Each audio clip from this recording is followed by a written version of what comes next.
biasa ya. Ini IHSG menyentuh level tertinggi terus nih, Mbak Selma. Betul Mas Aldi. Baik, jadi sayang banget ya kalau misalnya investor masih belum memiliki nih saham-saham di Indonesia dan belum punya rekening efek nih. Benar sekali. Untuk itu kita harus ini Mas Aldi sharing nih ya kan terkait gimana sih ya terkait pandangan IHSG agar teman-teman sobat IDX terutama wawasannya jadi terbuka. Uh, Kalau melihat berita malah kalau nggak salah investor di kripto ternyata lebih tinggi Mas daripada investor domestik saham. Nah, saya rasa ini hal yang sangat disayangkan sekali gitu ya. Padahal kita kalau berinvestasi di Indonesia jauh lebih aman dan kestabilannya itu jauh lebih baik tentunya daripada berinvestasi di aset yang resikonya lebih tinggi seperti itu. Nah, makanya kita harus rajin-rajin sharing ini berarti Mas Aldi. Betul, betul, betul ya. Jadi cukup disayangkan gitu ya, karena pemahaman tentang investasi itu idealnya adalah kita berinvestasi pada surat berharga yang memiliki ini ya, under value gitu, atau memiliki nilai yang sesungguhnya ya. Jadi itulah tujuan kita mengadakan sosialisasi dan edukasi supaya menambah wawasan ya kepada seluruh investor di Indonesia. Nah, selamat datang untuk Bapak dan Ibu yang sudah bergabung ya. Topik kita hari ini adalah morning review, gambaran pergerakan pembukaan dari IHSG. Narasumber kita hari ini Mbak Selma, Most Advisor dari Mandiri Sekuritas. Jadi selamat bergabung. Nah, sebelum kita mulai, mungkin kita kenalan dulu nih Mbak dengan Mandiri Sekuritas. Ini Mandiri Sekuritas kira-kira profilnya seperti apa sih? Fitur-fitur unggulannya apa aja? Dan bagaimana cara bergabung dengan Mandiri Sekuritas? Silakan Mbak Selma. Oke, baik. Terima kasih banyak Mas Aldi. Salam sehat semuanya. Selamat siang, Sobat Mapan, Sobat IDX. Perkenalkan, saya Shelma dari Mandiri Sekuritas Cabang Balikpapan, Kalimantan Timur. Saya adalah salah satu most advisor dari Mandiri Sekuritas. Nah, sebelum kita mulai morning talks pada pagi hari ini, kita kenalan dulu ya sama Mandiri Sekuritas. Oke, jadi mungkin teman-teman di sini juga kebanyakan udah paham ya bahwa sekuritas adalah perusahaan atau perantara kalau kita mau transaksi saham. Jadi kalau misalnya teman-teman mau beli saham suatu perusahaan atau ingin ikut menanamkan modalnya di suatu perusahaan, teman-teman tuh nggak usah repot-repot datang langsung ke perusahaannya ya, tapi melalui perantara, yaitu perusahaan sekuritas untuk membeli saham perusahaan gitu. Jadi salah satu anggota bursa atau sekuritas yang ada itu adalah kami, Mandiri Sekuritas. Secara struktur kami adalah anak perusahaan dari Bank Mandiri yang bergerak di bidang perdagangan investasi surat berharga. Jadi untuk produk yang bisa diperdagangkan nanti ketika teman-teman sudah menjadi nasabah kami, utamanya bisa saham, kemudian ada produk lain seperti obligasi pemerintah, obligasi korporasi, maupun produk investasi reksadana. Jadi sekali lagi, memang kalau perusahaan sekuritas cenderung atau produk utamanya adalah perdagangan saham, tapi teman-teman nanti kalau sudah punya satu rekening di kami, bisa untuk transaksi berbagai produk investasi tadi. Nah, kemudian kalau untuk aplikasi trading atau aplikasi transaksi di Mandiri Sekuritas, itu namanya adalah MOS, Mandiri Online Securities Trading. Teman-teman nanti bisa download di Play Store ya, maupun versi Windows juga bisa. Kemudian kita juga menawarkan beberapa fitur unggulan. Kalau untuk produk saham kita itu punya fitur menu yang namanya trailing stop atau auto order. Jadi ibaratnya kita kalau mau trading saham ya pengen jual beli jangka waktu cepat tapi enggak punya waktu yang fleksibel, kita bisa memanfaatkan fitur tersebut untuk bantu. Jadi bisa disetting atau bisa diatur. Misalnya mau beli atau jual saham ketika kondisinya seperti apa. Sehingga pada saat di market kondisinya terpenuhi, nanti orderannya akan dijalankan by sistem otomatis. Jadi kalau lagi nggak bisa mantau market secara live ya, misalnya lagi kerja, teman-teman tapi pengen belajar jadi trader atau investor jangka pendek, itu bisa banget dimanfaatkan.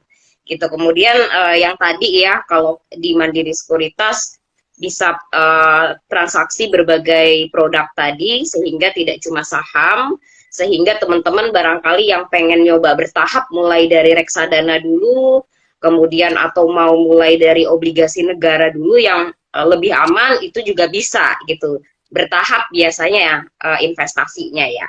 Kemudian terakhir mungkin untuk pendaftaran di kami, itu teman-teman bisa lakukan secara online, bisa buka profil dari Instagram kami, ada link, diklik aja nanti untuk pendaftaran secara full online, sehingga tidak perlu ngisi formulir fisik, tidak perlu materai dan lain-lainnya ya, cukup daftar melalui link, butuh 10 menit aja biasanya.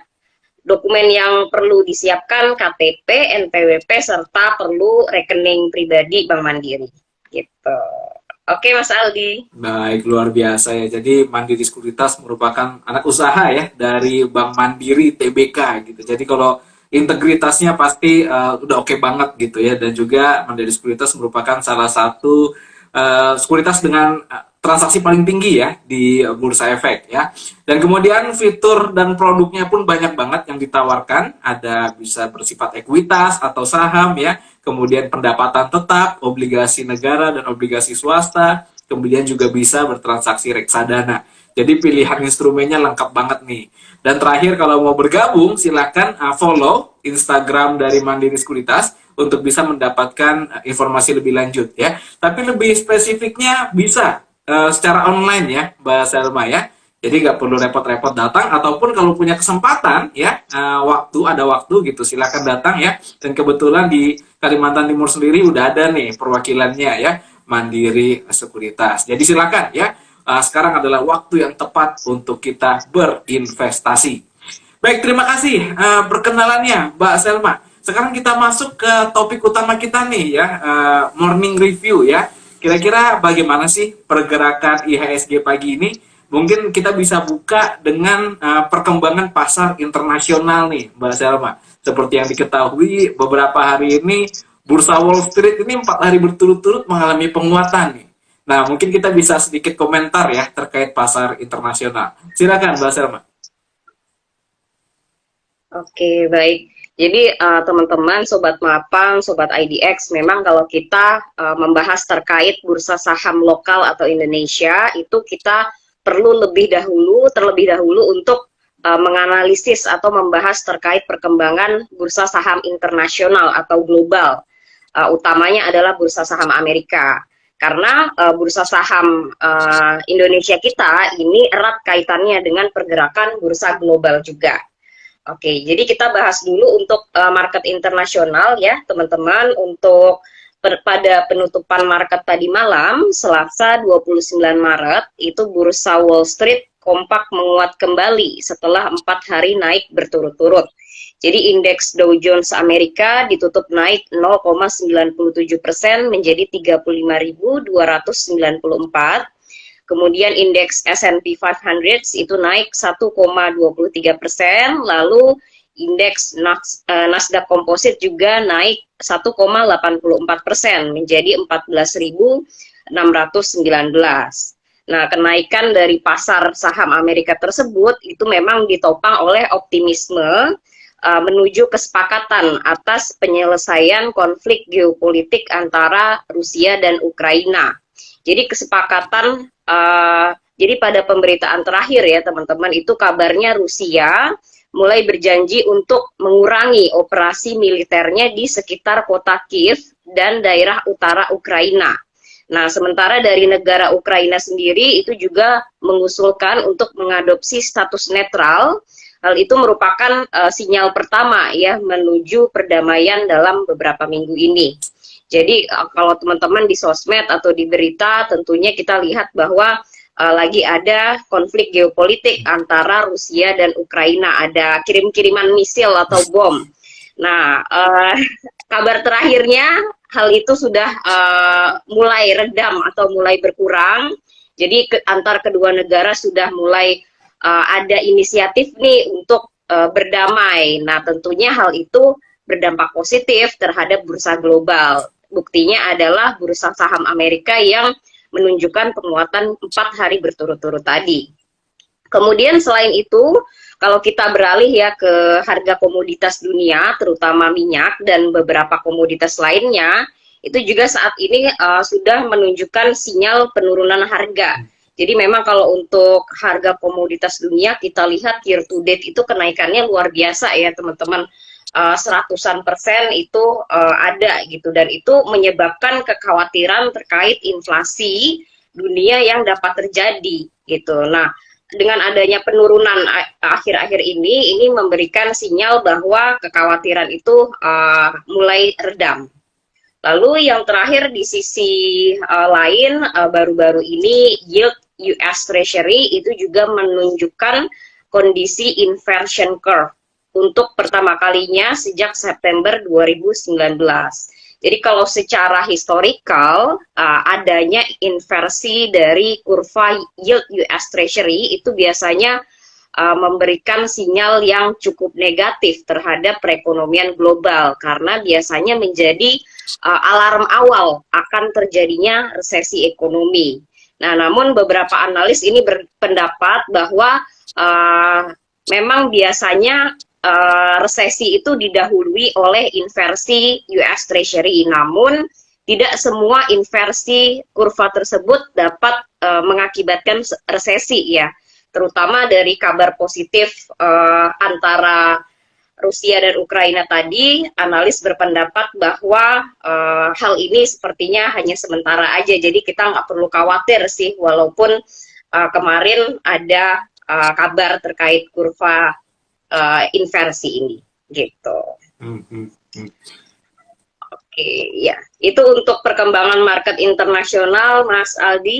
Baik, luar biasa ya. Jadi kenaikan indeks Wall Street ini disebabkan karena situasi informasi terkait situasi geopolitik Rusia dan Ukraina ya, di mana ini meningkatkan optimisme pasar kalau resolusi sudah mulai sedikit demi sedikit kelihatan gitu ya, di mana Ukraina akhirnya melunakkan keputusannya untuk bersikap netral ya. Kemudian Rusia pun akan ya berjanji mengurangi pasukannya di wilayah Ukraina, khususnya di Kiev gitu. Jadi ini menunjukkan sentimen positif, dan di sisi lain berimbas kepada harga komoditas ya, di mana harga komoditas udah mulai mengalami penurunan ya. Mungkin nanti di sektoral bisa kelihatan nih di bagaimana nih perkembangan sektoralnya nih. Kemudian di sisi lain ya, US Treasury atau obligasi di Amerika Serikat ini mengalami inverted curve ya, atau bunga jangka pendeknya ini lebih tinggi dengan bunga jangka panjang. Ini biasanya indikasi kalau sebelum terjadinya resesi dimulai dari inverted curve ini. Tapi menurut saya agak bisa diperhatikan loh, soalnya tahun 2019 begitu ini terjadi, tahun 2020-nya COVID-19 gitu ya, pandemi, dan harga saham mengalami penurunan sangat dalam saat itu ya. Tapi tidak perlu khawatir karena tidak semua inverted curve ini bisa menjadi indikasi terhadap resesi ya. Jadi seperti itu update dari pasar internasional, cukup positif. Nah, selanjutnya kalau dari domestik bagaimana nih Mbak Selma? Silakan. Oke, setelah kita tadi bahas terkait market internasional, kita coba bahas terkait market domestik ya, Sobat IDX. Jadi pada penutupan market domestik Selasa sore kemarin, itu IHSG ditutup melemah minus 0,54% ke level 7.011. Dengan total rincian 228 saham mengalami penguatan, kemudian 289 saham mengalami koreksi, serta 167 saham bergerak stagnan. Nah, sebenarnya kalau saya perhatikan ya teman-teman, bahwa memang kalau secara global banyak berita negatif dan kekhawatiran di mana-mana ya, terutama perihal inflasi, kemudian geopolitik dan lain-lainnya. Tapi ketika saya coba menganalisis yang lebih detail atau IHSG kita, sejak IHSG kita berada di area 7.000, kemudian hari per hari mulai menjaga di level tersebut, itu saya lihat kelihatannya kita ini mulai semakin kokoh gitu bursa sahamnya. Jadi berita-berita negatif dari global tadi, kalaupun pengaruh, itu tidak membuat IHSG kita minus tajam. Kalaupun ada koreksi, saya rasa masih koreksi sehat seperti kemarin, terkoreksi minus 0,5% itu hal yang wajar, apalagi kalau terjadi aksi profit taking ya. Jadi sekali lagi saya rasa secara teknikal, secara market domestik, saya rasa ini adalah kesempatan atau momentum yang besar banget, terutama untuk teman-teman yang belum bergabung atau belum menjadi investor pasar modal. Karena fundamental negara kita yang dicerminkan oleh salah satunya oleh bursa saham IHSG itu oke banget loh gitu. Jadi sayang banget kalau kita tidak memanfaatkan momentum ini atau malah langsung lompat nyoba beli atau invest di produk yang jauh lebih beresiko seperti yang tadi awal kita singgung ya Mas Aldi ya. Jadi sekali lagi, apalagi kalau kita menanamkan modal nih di pasar modal Indonesia, kita kan juga turut membantu perekonomian negara gitu. Jadi selain itu juga lebih aman, lebih jelas, perusahaannya juga kita bisa datangi dan bisa kita gunakan produknya. Jadi itu adalah kesempatan yang oke banget daripada harus lebih gambling atau lebih beresiko kalau kita invest di luar pasar modal Indonesia gitu. Baik, luar biasa ya. Dan juga dari sisi keamanannya ya Mbak Selma, di pasar modal kita itu sudah sangat terstruktur ya prosesnya, mulai dari administrasi, perdagangan, dan penyimpanannya itu udah sangat ketat banget. Jadi dari sisi keamanan, dana kita tuh dijamin gitu keamanannya ya, dan proses clearingnya atau transaksinya itu juga dijamin pasti selesai. Jadi dari sisi keamanan ini bisa dipertanggungjawabkan gitu ya. Jadi kalau instrumennya kita nggak tahu, produknya nggak kita pahami, dan tempat investasinya juga tidak legal gitu ya, undang-undangnya nggak jelas, peraturannya nggak jelas, regulasinya juga tidak diikuti, otomatis resikonya akan meningkat sangat tinggi ya. Baik, jadi sekarang nih waktunya berinvestasi. Saya teringat kata-kata dari Warren Buffett gitu ya. 2 waktu terbaik untuk investasi itu ada 2 ya. Yang pertama tuh kemarin ya. Kalau kemarin kita tidak sempat investasi, waktu berikutnya adalah sekarang ya. Jadi sekarang nih waktu yang paling tepat untuk berinvestasi. Baik, terima kasih Mbak Selma ya. Kemudian kalau kita bicara pergerakan teknikal nih Mbak, IHSG kita, seperti yang diketahui IHSG ini sepertinya sedang menguji level supportnya di area 7.000, dan terbukti ya, ini konsisten terus nih di atas 7.000 setelah, kalau saya tidak salah, hari Jumat kita sempat berada di area 6.900-an, tapi ditutup kembali ya di area 7.000. Nah, kira-kira bagaimana nih pergerakan teknikal IHSG pagi ini? Silakan Mbak Selma. Oke, baik. Ini saya coba buka chart untuk IHSG. Jadi kalau secara teknikal dalam jangka waktu menengah, ini IHSG kita masih dalam tren bullish atau tren kenaikan gitu. Nah, kemudian support kuat IHSG ini saya rasa ada di 6.950. Ini juga menggunakan indikator moving average 20 yang kebetulan pas juga di 6.950. Jadi selama masih di atas area itu, kalaupun 7.000 itu jebol tipis gitu ya, tapi tidak turun di bawah 6.950, itu IHSG kita masih aman bergerak dalam tren bullish atau tren naik. Nah, kemudian untuk range hari ini, secara teknikal IHSG kita ada di range-nya 7.015 hingga 7.070.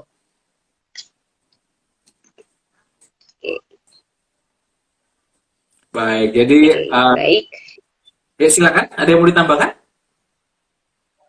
Oke, kemudian sebentar Mas Aldi. Oke. Sekali lagi untuk range hari ini IHSG kita berada di range 7.015 hingga 7.070 ya teman-teman, dan ini saya rasa sih masih baik sehingga masih potensinya masih tinggi. Kemudian kalau secara fundamental pun dari Mandiri Sekuritas di tahun 2002 ini kita punya target IHSG di 7.400 gitu. Jadi bisa banget ya teman-teman manfaatkan, mau itu jadi investor jangka pendek atau investor jangka panjang. Momentum ini terutama fundamental Indonesia bisa kita jadikan underlying lah, jadikan kepercayaan bahwa kita sanggup dan pantas untuk menaruh atau invest uang kita di pasar modal Indonesia. Baik, luar biasa ya. Jadi 7.400 ya target IHSG nih dari tim riset Mandiri sepanjang 2022 ini ya. Dan sekarang masih di area 7.000-an, jadi masih cukup besar potensi upside-nya ya. Jadi kalau belum berinvestasi, ini sekarang waktu yang paling tepat nih. Nah, selanjutnya level support kita berada di angka 6.950 dengan range pergerakan IHSG di antara 7.015 sampai 7.070. Ini kalau sampai tertembus new high lagi nih hari ini ya, Mbak Salma ya. Baik, tembus rekor terus IHSG, jadi lumayan. Dan kenaikan IHSG ini ditopang oleh sektor perbankan gitu ya. Jadi perbankan kita solid dan IHSG naik ditopang perbankan solid itu ibarat combo gitu ya, ultimate gitu kalau misalnya kita main Dota gitu, itu ulti itu. Jadi kenaikannya bisa cukup signifikan ya. Baik, terima kasih Mbak Salma atas komentarnya. Selanjutnya kita masuk ke topik saham-saham teraktif Mbak ya untuk hari ini ya. Mungkin kita bisa bicara terkait top gainer, top loser, dan top value. Apa aja sih saham-saham teraktif hari ini Mbak Salma? Silakan. Oke, kita coba lihat daftar stock gainer dan top loser untuk hari ini ya, 30 Maret jam 11.27 WITA atau 10.27 WIB. Nah, ini kita coba lihat ya top 5-nya.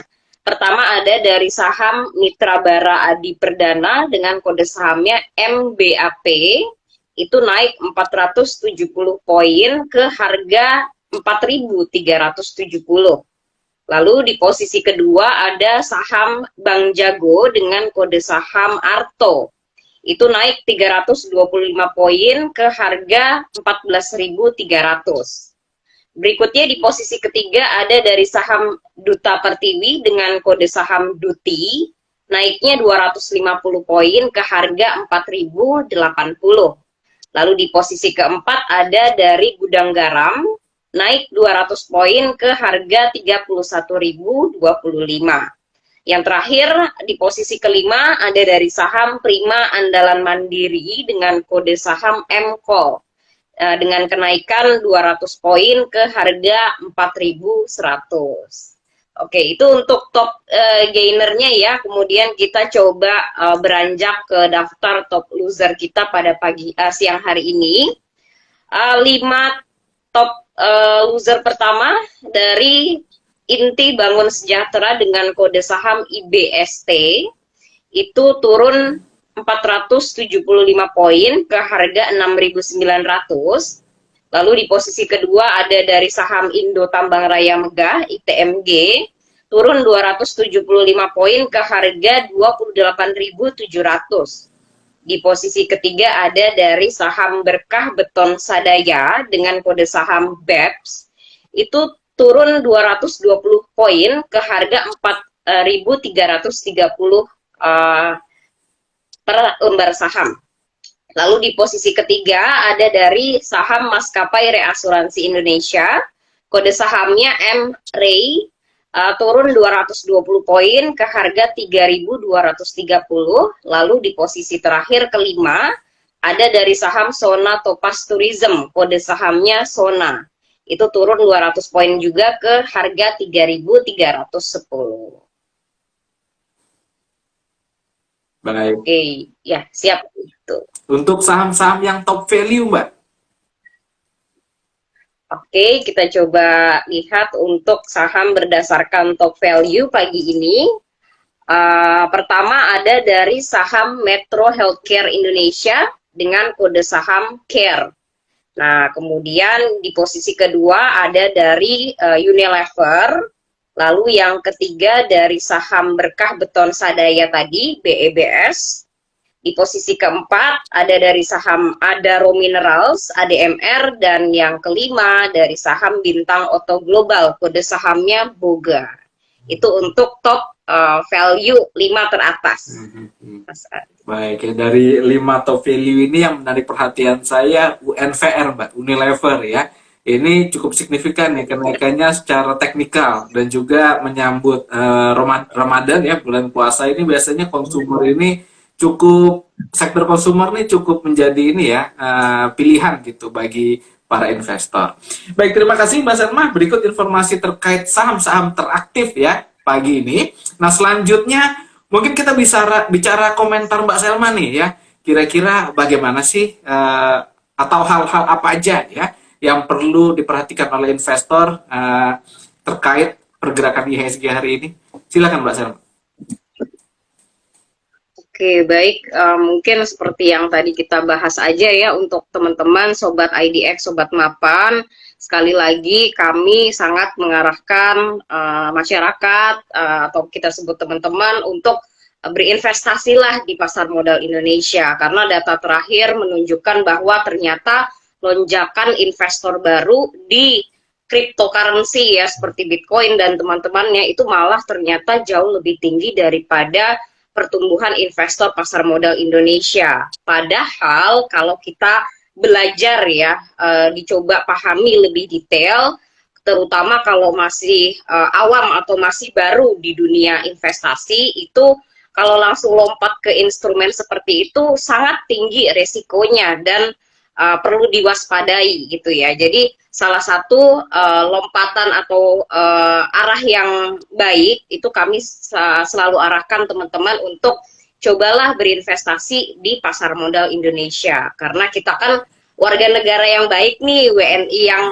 baik, jadi kita bantu juga perekonomian negara, bantu pertumbuhan pasar modal Indonesia, apalagi kalau kita berinvestasi di perusahaan-perusahaan domestik yang bagus gitu ya. Misalnya nih kita beli saham perusahaan Bank BCA, Bank Mandiri, Bank BNI, kita jalan keluar, kita lihat, oh ada gedung, ada bangunan, ada kantornya.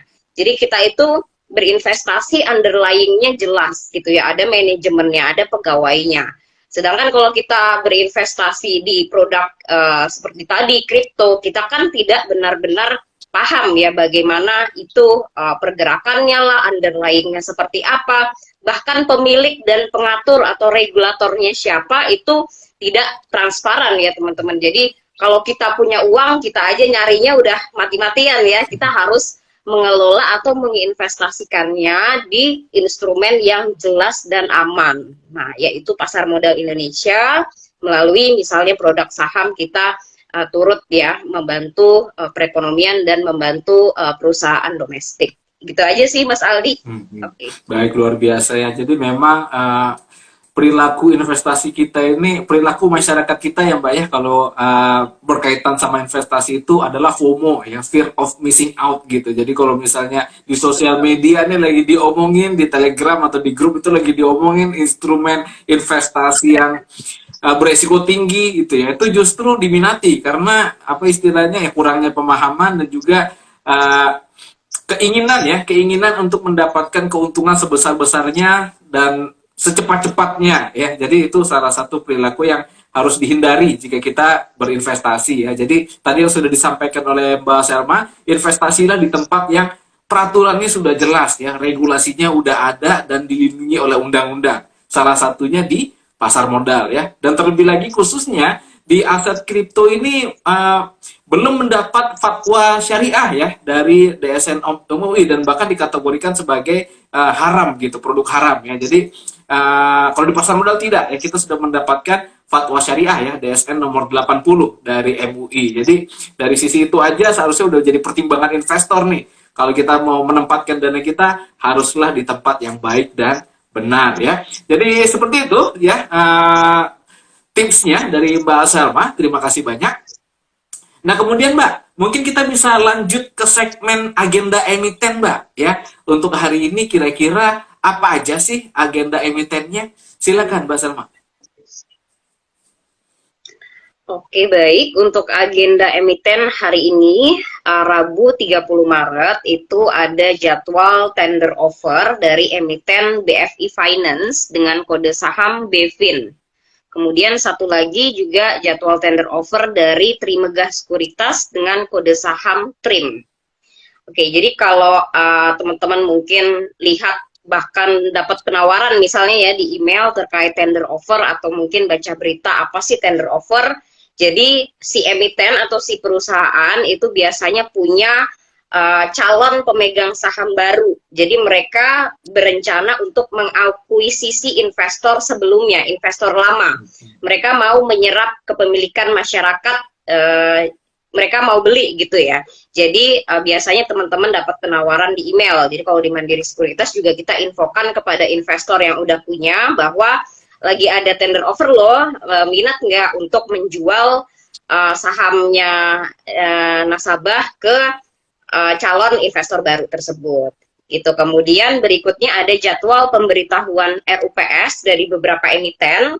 Ada dari Sido Muncul, kemudian Bank Jawa Barat, lalu ada dari Bank Wuri, SDRA, lalu ada dari Adira Multi Finance, ADMF, dan yang terakhir dari PT Esta Multi Usaha, kode sahamnya Esta.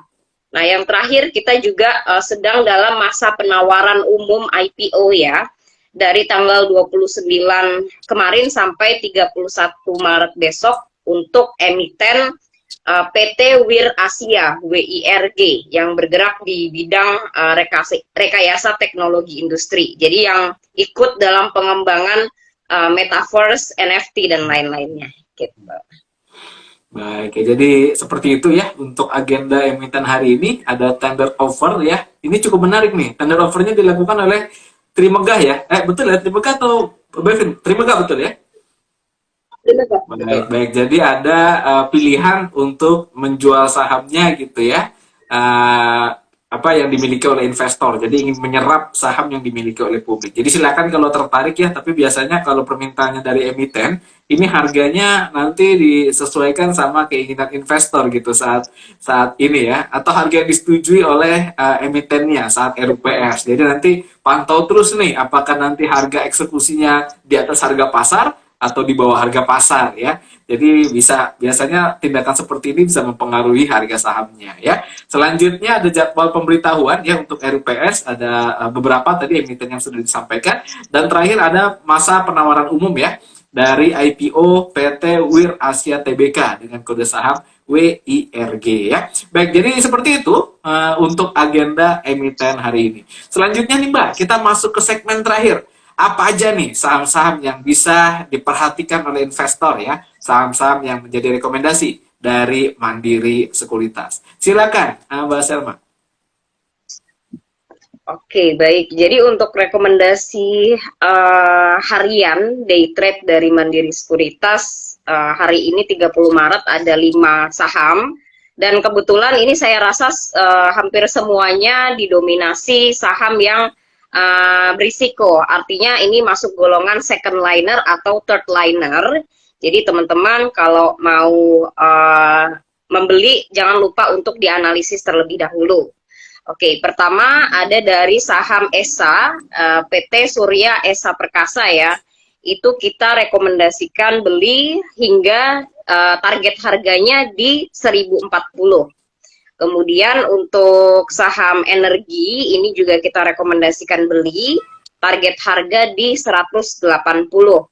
Kemudian yang ketiga untuk saham BP, target harganya di 95. Yang keempat ada dari saham DGIK, target harganya di 185. Lalu yang terakhir ada dari kode saham SAME, ini target harganya 470. Nah, sekali lagi, kebanyakan dari 5 saham yang kami rekomendasikan untuk day trade hari ini, 30 Maret, itu saham yang tergolong second dan third liner, yang mana resiko fluktuatif atau volatilitasnya cukup tinggi, jadi perlu diperhatikan teman-teman ya, perlu dianalisis sebelum melakukan order, seperti itu.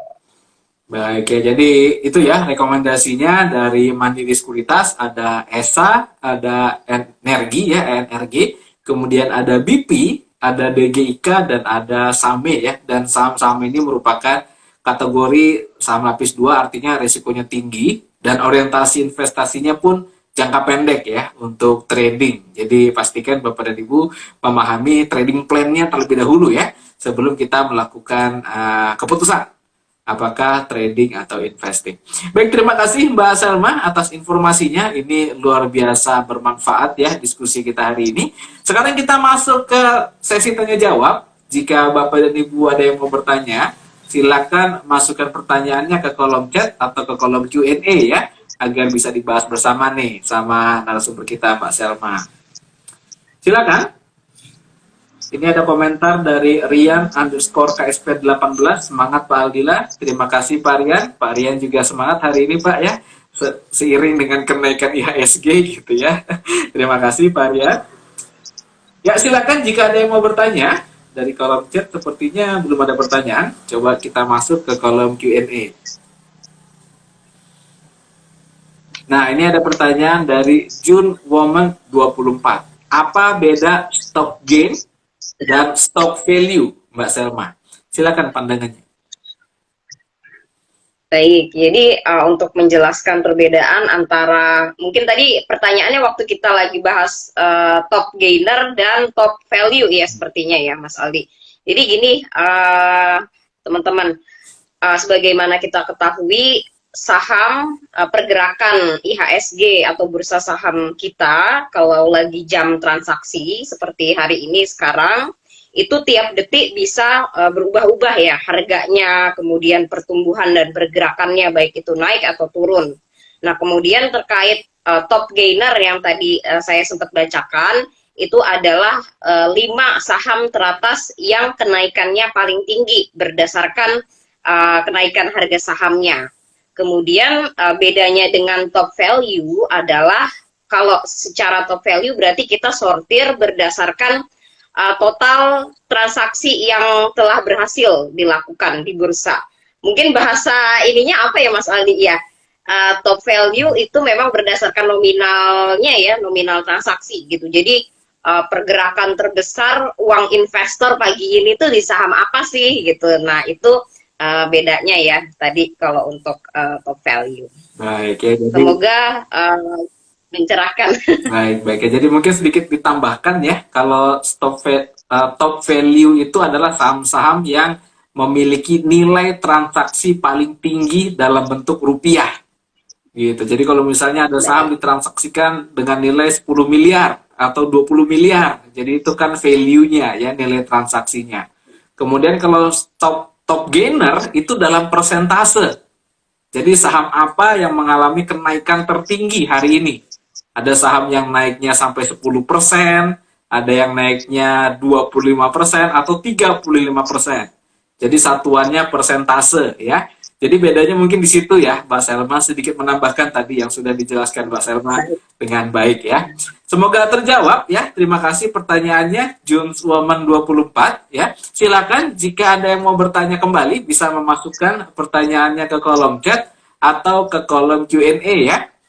Ini ada lagi mungkin pertanyaan yang masuk. Nah, ini terkait bulan puasa dan lebaran ya. Pertanyaan dari Faiz underscore Medan. Mbak, mendekati puasa dan lebaran, saham apa yang direkomendasikan dalam waktu dekat ini? Silakan pandangannya Mbak Selma.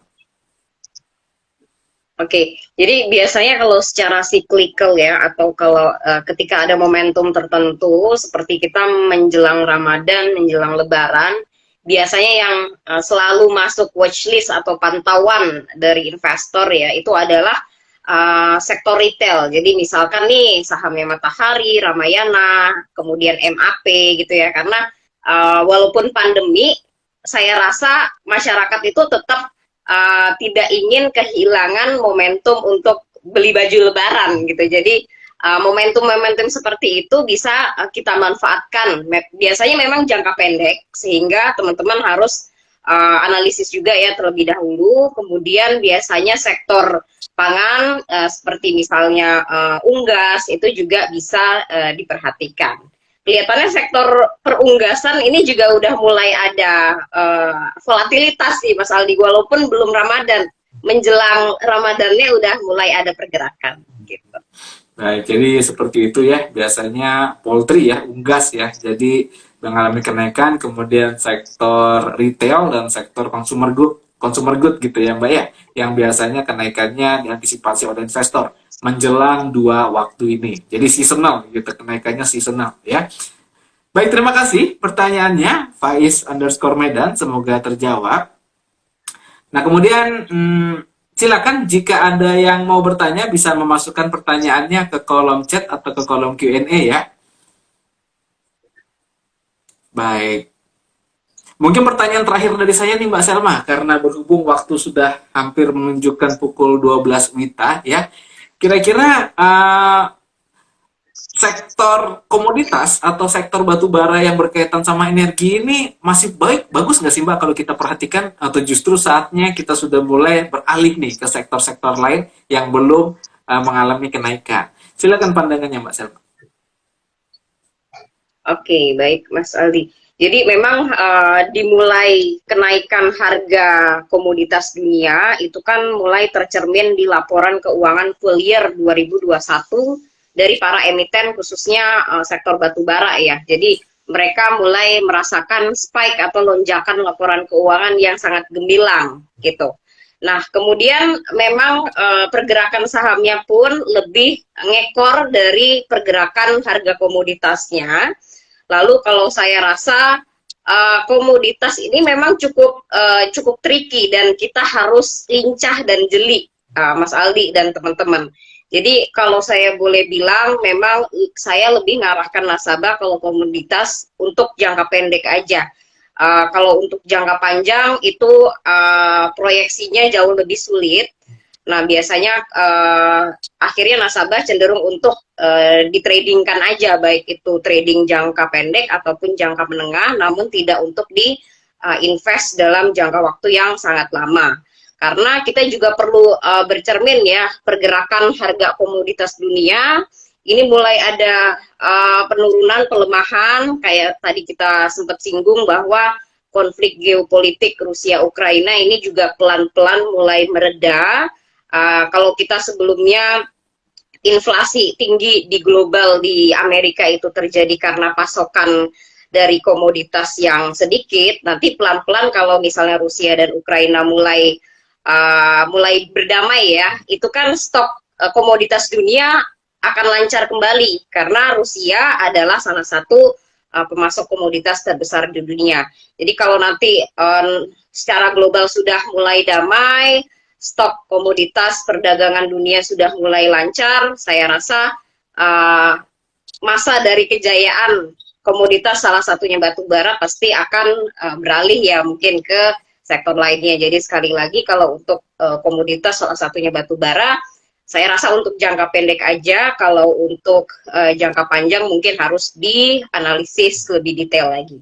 Gitu. Baik, terima kasih komentarnya Mbak Selma ya. Ini tak terasa kita sudah di penghujung acara ya, diskusi yang sangat luar biasa bermanfaat. Saya yakin bisa menambah pengetahuan nih Bapak dan Ibu terkait kondisi IHSG terkini. Baik Mbak Selma, kita berikan aplaus dan apresiasi yang luar biasa nih karena sudah berkenan ya membagikan ilmunya di tengah-tengah kesibukan Mbak Selma. Mohon maaf kalau ada salah kata, salah sikap yang kurang berkenan Mbak Selma. Semoga di lain waktu kami bisa mengundang kembali ya Mandiri Sekuritas untuk bisa berkolaborasi bersama BEI Kaltim. Selamat melanjutkan aktivitas Mbak Selma. Terima kasih banyak dan tetap jaga kesehatan.